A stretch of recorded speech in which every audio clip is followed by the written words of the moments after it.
Protester has stormed the set of Russia's news network, Channel 1, during its evening broadcast. It's one of the most watched news services in Russia. Now, the woman there, she held up a sign which read, "Stop the war, don't believe the propaganda, you're being lied to." The protester is believed to be an editor at the network, which would explain how they were able to get past security, but her Legal Defence Foundation will defend her against charges of discrediting the Russian armed forces. She remains under police guard. Joining me live now, former Labor Senator Stephen Conroy. Stephen, good morning. So in terms of bravery, that's right up there. Yeah, look, I mean, the courage of the protesters across Russia, the courage of that lady. I mean, I think the new laws they passed mean that she could say spent 15 years in Siberia, joking aside. So that shows enormous courage. I mean, look at the courage of the Ukrainian people in standing up to Putin and the invasion, the courage of the protesters. It's great to see that, you know, Putin's propaganda is being challenged in every way that it can be. Yeah, it's a good point, Bravery being sent off to Siberia because journalists no longer independent. Some would argue that they never really have been in Russia, but they were always able to function with some kind of freedom, but the squeeze is definitely on them now, and you got the protesters on top of that. Just one more on Russia. If it turns out that China has been supplying Russia with arms, the US has been very strong about this overnight with possibly applying sanctions to China.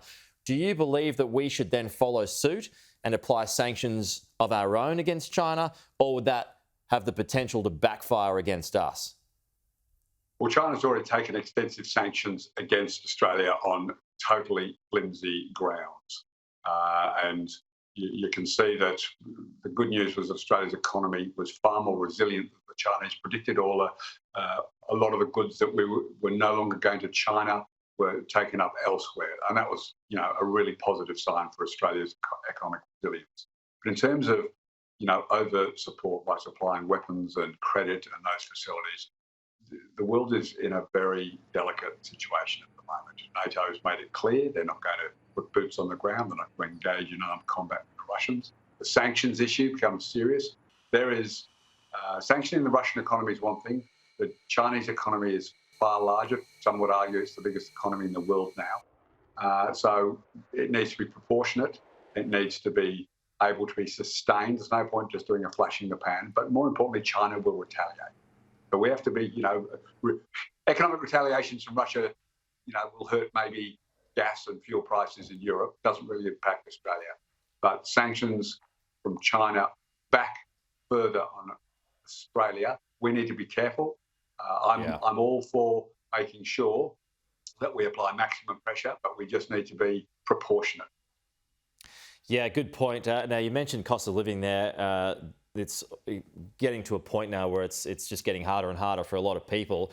But we've seen the cost of oil, the crude oil prices dropped overnight to about $103 a barrel. Does that mean, or does that highlight the fact that people shouldn't panic, as Matt Canavan said on the program a little earlier, when it comes to cutting the fuel excise tax, that these things kind of ebb and flow depending on the markets, and so this is a good reason for it not to touch that? Look, I mean, a principle that the government shouldn't profiteer off, you know, the world crisis at the moment because it gets a massive increase in its excise is a very, very reasonable point to be made. You could understand if you wanted to make an argument about freezing temporarily based on the price or something like that. That might make, you know, economic sense. But what you're really seeing here is a prime minister in panic. News poll this week showed that people don't trust him, they don't like him, they don't believe him. This would represent an absolute desperate throw of the dice going into the election, and he would be laughed at, frankly, in my view, and it would be seen to be a desperate ploy. Yeah, well, I mean, Anthony Albanese probably wouldn't want to go for it too, right? Because if he wins, then he's going to have to unscramble that egg, right? And that's a tough one. Well, look, Tony Abbott found out. No, look, I've lived this debate. John Howard, I was in Parliament. John Howard froze it, and it took 15 years and a sort of a delicate dance behind the scenes to reintroduce it. Chris Bowen led a responsible opposition position, which said, look, we accept that this, was done for a reason 15 years ago. We need to change this. So you've got to do it knowing and saying up front that it is temporary, that it is one-off, that it is perhaps tied to the price of crude in whichever benchmark you want, because Australia's roads, Australia's taxation system needs to have a secure line of taxation revenue. Otherwise, we don't have good hospitals, we don't have good healthcare, we don't have good education. Those are the trade-offs.